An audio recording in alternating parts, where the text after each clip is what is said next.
Hey guys, how's it going? Hope you're doing well. My name is Crown, and today I'm going to read you some very interesting stories that I hope that you're gonna love. And now, without further ado, let's go!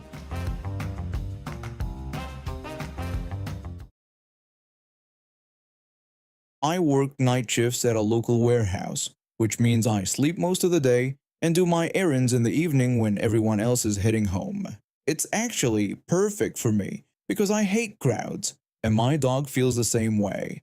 That's how I ended up being a regular at the dollar store down the street. They're open late, the staff is friendly, and nobody minds that I bring my dog with me. My dog is a black pointer mix I rescued 3 years ago. She's sweet but not the brightest bulb in the box. She loves car rides but gets anxious once we actually start driving. She enjoys coming into stores with me, but she's incredibly shy around strangers. She never had any formal training, but she's well behaved when we're shopping. The only issues are that she pulls on her leash sometimes and doesn't get along with other dogs, so I always use a harness and avoid pet stores. Everyone at the dollar store knows her. She's as much a regular as I am. She has this funny habit of picking out cheap squeaky toys that she destroys within hours of getting home.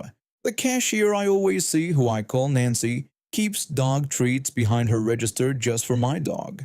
Other customers always stop to pet her and give her attention, which she loves despite being shy at first. On this evening I was doing my usual browsing. I can spend forever in that place looking at random stuff I don't need. I was debating between two different scented candles when I realized I really needed to use the restroom. I'd had way too much coffee before leaving the house. Here's the thing about my dog. She's terrified of public restrooms, the sound of toilets flushing. I couldn't leave my shopping cart unattended, and I wasn't about to drag it into the bathroom with me. So I walked up to Nancy at the register and asked if she could keep an eye on my dog for a minute while I used the restroom. I explained that my dog hates the sound of flushing toilets. Nancy smiled warmly and told me to take my time. I handed her the leash and hurried to the back of the store. The whole trip took maybe 3 minutes, but when I came back I could hear raised voices near the register. When I got closer I saw Nancy looking flustered and upset, and some guy I'd never seen before standing there yelling at her. The guy was shouting at Nancy, calling her an old hag and demanding that he wanted the dog. Nancy looked confused and told him that my dog wasn't for sale and didn't belong to the store. I walked up just when this guy pulled out his wallet and waved 2 crumpled dollar bills around. He thrust the money toward me and said he would buy the dog from me. I immediately grabbed my dog's leash from Nancy's hand and told him I wasn't selling my dog. I said that even if I were selling her, it wouldn't be for $2. The guy actually rolled his eyes at me like I was being unreasonable. He reminded me that we were in a dollar store and said $2 would cover tax. He insisted he wanted the dog because she would make a good hunting dog. My dog was pressed against my leg, clearly picking up on the tension. I told him no and explained that I didn't care what he thought. I said she was my dog, not for sale, and didn't belong to the dollar store. The guy then suggested I should just give her to him for free. He said I didn't need a service dog and told me to just look at myself. That's when my dog started trembling and trying to hide behind me. I needed to get her out of there, but I still had my shopping to finish, and I didn't want to leave her alone to make 2 trips to the car. I snapped at him that she wasn't a service dog, wasn't a hunting dog, and would never be his dog. I told him she was my dog and that he was scaring her. I demanded that he leave us alone, and that's when things got really scary. This guy actually grabbed my wrist and tried to yank the leash away from me. I had it looped around my wrist so he couldn't get it, but he was hurting me, trying to pull it off. I yelled at him to stop and leave me alone. The guy kept pulling and told me to give him the dog, calling me a little witch. He said I didn't need her and threatened to call the police and tell them I stole her. People around us started yelling, my dog was whimpering, and I was starting to cry because I get emotional when I'm really angry. I started hitting his hand with my free fist, trying to get him to let go. Then I saw him reach into his pocket and pull out a pocket knife. I screamed the word knife loud so everyone would know what was happening. 3 employees came running and grabbed this guy, pulling him away from me. But when they pulled him back, the knife cut through my dog's leash completely. The sudden force made me fall backward and land on the floor. My dog jumped into my lap, still shaking. The guy broke free for a second and lunged at my dog, grabbing her around the neck. She yelped and bit him hard on the hand. He actually hit her nose, so I smacked his hand away and held my dog tight while tears ran down my face. The employees were amazing.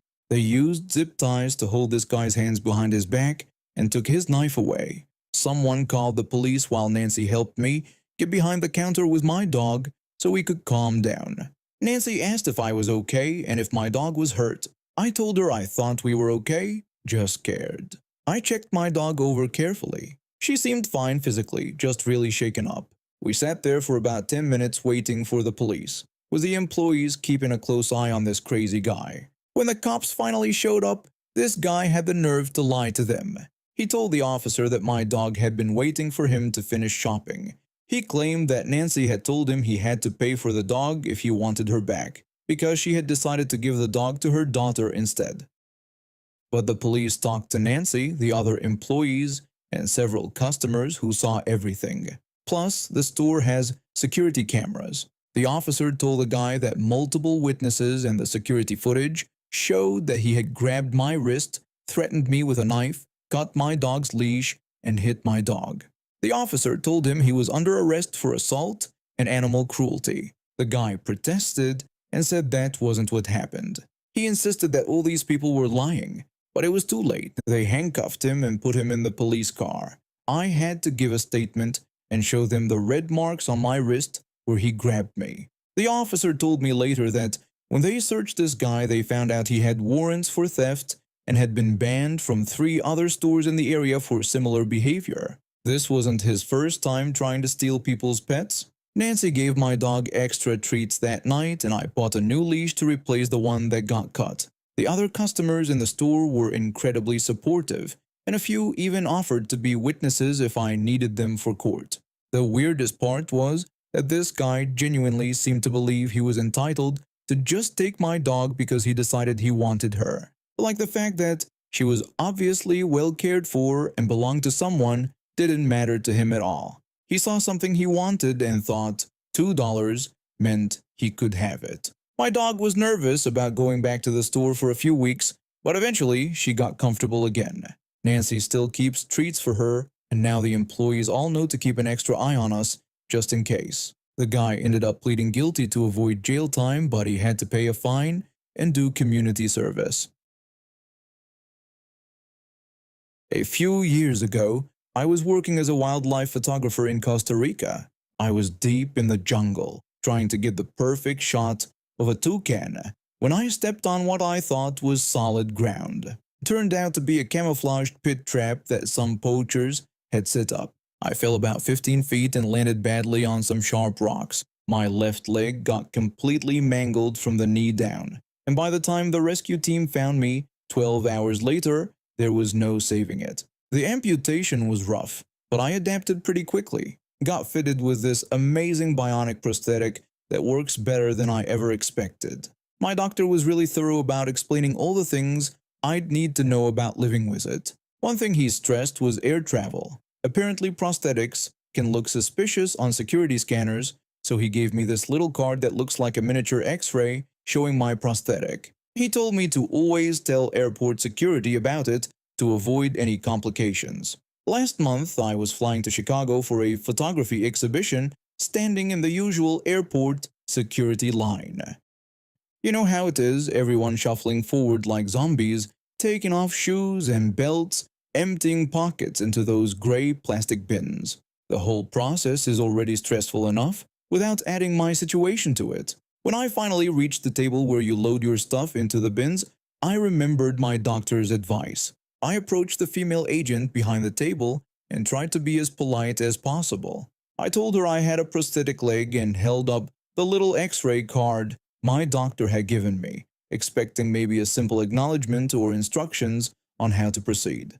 Instead, this woman barely looked at me and rolled her eyes. She told me to just put it in the bin and keep moving.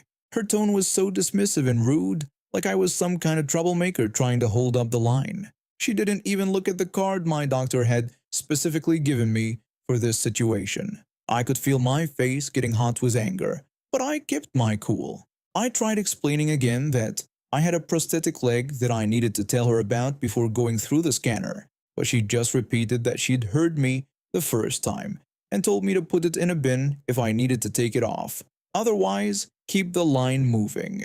She turned away from me and started stacking more bins for the next person, completely dismissing me.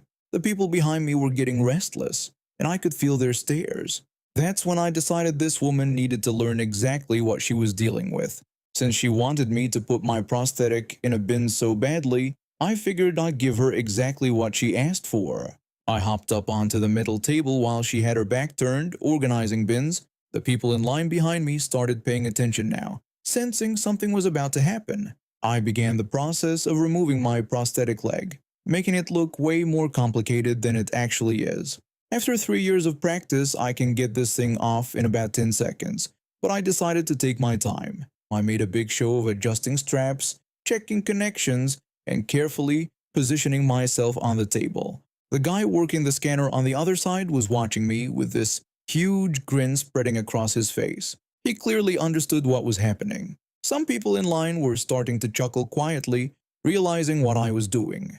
Finally, I detached my prosthetic completely and held it up for everyone to see before dropping it into one of the gray bins with a loud thunk. The sound echoed through the security area and made several people jump. That's when the female agent finally turned around. Her eyes went wide and her mouth fell open when she saw me sitting on her table with one leg and my prosthetic sitting in the bin like she'd demanded. She stammered that she hadn't realized what I meant, but I calmly told her I was just following her instructions to put it in the bin. By now, a small crowd had gathered to watch. The scanner operator was trying not to laugh out loud, and I could hear people behind me making comments about how maybe she'd pay attention next time, and that she should listen when people try to tell her something important. I hopped down from the table and started making my way toward the scanner on one leg. The agent just stood there, completely speechless and probably mortified. The scanner operator was clearly enjoying the whole situation and told me to take my time, that there was no rush at all. I hopped through the scanner while everyone watched. When I came out the other side, the scanner operator was still grinning. He told me that was the most polite way he'd ever seen someone make a point and that she definitely learned something today. After I got my prosthetic back and reattached it, several people came up to me with supportive comments. One older man told me his son had lost his arm in military service and that he was proud to see me stand up for myself in such a creative way. The female agent avoided eye contact with me for the rest of the process, but I noticed her actually listening when the next person mentioned they had a medical device. Let me tell you about something that happened when I was 12 years old. We lived in a public housing apartment block, and like most kids our age, we spent every evening downstairs at the playground. My parents both worked late shifts, so our domestic helper would take my little brother and me down to play with the neighborhood kids around 6 in the evening. Our group was pretty tight. There were about 8 of us regulars, ranging from 9 to 14 years old.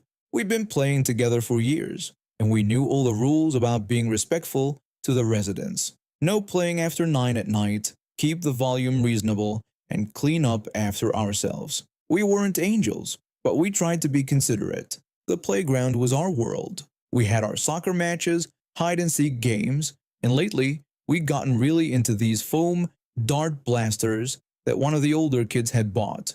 They were so much fun and way quieter than our usual soccer games. We'd run around the open area near the playground, ducking behind benches and playground equipment, having mock battles with these toy guns. That evening started like any other. My helper brought my brother and me downstairs, and we met up with the usual crowd. We decided to skip soccer and go straight for the foam dart battle. Everyone was laughing and having a great time, the soft foam darts bouncing harmlessly off each other. We were being pretty quiet too, definitely quieter than our soccer games. Then she showed up. This woman came walking over from the direction of Block B, and she looked furious. She was probably in her 40s, dressed up like she was heading out for dinner, complete with heels and a fancy handbag. But the look on her face was pure rage. She started yelling at us about not having any respect for the neighbors. She complained that everyone wanted to sleep and that we were keeping her awake was all our noise. I looked at my watch and saw it was 6 in the evening. The sun was still up. This lady was clearly dressed to go out somewhere, not to sleep. A few of us exchanged looks and tried not to laugh. She got even angrier when she saw us trying not to laugh. She started shouting about how she was older than us and threatened to call the police to get us all arrested for making too much noise. That's when we really started laughing. Even my little brother knew that you couldn't get arrested for playing at 6 in the evening. The noise regulations didn't even kick in until 10 at night, and we were playing with foam toys, not setting off fireworks. My helper stepped forward with a couple of her friends who had come down with their kids too. She told the angry woman that we hadn't done anything wrong and mentioned that she had been recording us playing because she liked capturing kids having fun with their friends. She suggested that maybe the woman should relax a bit. The woman kept ranting about how disrespectful we were and how she was going to report us to the town council. One of my friends, probably the boldest kid in our group, had finally heard enough. He told her to just go away and leave us alone. The woman pointed her finger at all of us, made some threat about getting us banned from the playground, and then stormed off back toward her block. We went back to our game and forgot all about her. A few weeks passed, and we were back to our regular soccer matches. It was a Saturday afternoon, maybe around 4 o'clock, and we had a good game going. There were about 10 of us that day, split into 2 teams, and we were really into it. The cheers and shouts when someone scored were probably the loudest we'd been in months, but it was still afternoon and well within the acceptable hours. We were right in the middle of an intense moment when she appeared again. But this time, Karen wasn't just angry. She was furious, screaming at the top of her lungs when she charged toward us. She demanded that we give her the ball immediately, or we would all get hurt. We all froze. This wasn't just some cranky neighbor anymore. This woman looked like she wanted to actually hurt us. The friend who had the ball looked around frantically when Karen started running toward him. Without thinking, he took off running toward the ramp that led down to the lower level of our housing complex. It was faster than taking the stairs, and Karen was trying to cut him off by going down the regular staircase. The rest of us scattered in different directions. I decided to take the rocky path up the side of the staircase. There were these decorative rocks and plants along the slope, and I used them to climb up and get away from the main area. My little brother followed me, and we scrambled up when we could. We all ended up meeting at my apartment, which was in the closest block. Everyone was breathing hard and talking over each other, trying to figure out what had just happened. My friend who had been running down the ramp was the last to arrive, and he looked shaken. He told us that we needed to know what Karen had been carrying. He had seen her with a kitchen knife, and she had been trying to stab our soccer ball with it. My helper confirmed it. She had stayed behind to watch from a distance, and she saw Karen pull out this big kitchen knife. When she realized she couldn't catch any of us, Karen's plan was to puncture our soccer ball and probably threaten us with the knife if we didn't stop playing. We were all pretty freaked out. This wasn't just some entitled neighbor complaining about noise anymore. This was an adult woman chasing children with a weapon because she didn't like the sound of us playing soccer at 4 in the afternoon. My helper called her agency and reported the incident. They said they'd speak to the building management, but honestly, we never saw any official response. What we did notice was that Karen seemed to disappear from the area. Maybe someone spoke to her, or maybe she realized how crazy her behavior had been, but we didn't see her around the playground anymore. And now we have reached the end of today's stories. Thank you for watching, and see you next time.